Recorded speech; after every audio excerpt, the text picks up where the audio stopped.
Nyika yeZimbabwe yosiririswa after fire has destroyed the Glenview Area 8 market yesterday. Chitiko chionekwa kunzi nyika yese yeZimbabwe aiwa nevashandi vepo panguva ino yavana kana mufaro.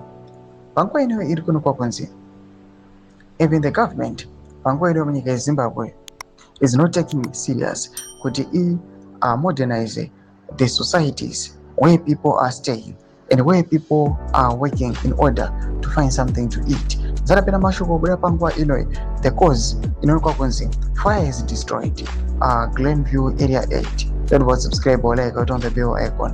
Panapa panguva ino angosara angoma ashes chete tichiona still yangosara dilapidated stages.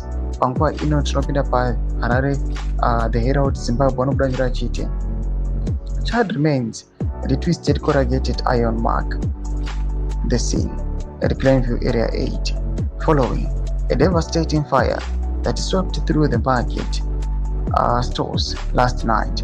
Traders were left counting heavy losses as structures and the merchandise were reduced to ashes. Do chitiko aiwa disaster yoitika ku Glenview uchionekwa kunzi in these societies zvinhu zvinongozikamwa kunzi pamamarkets vanhu ndo panenge vachikwanisa kuwanawo mararamiro pamwe chete nekusupporta their small enterprises. But panguva ino uchionekwa kunzi fire destroying all their stock, destroying all their businesses. Zvasiya veruzhinji panguva ino vakapererwa vakaomerwa.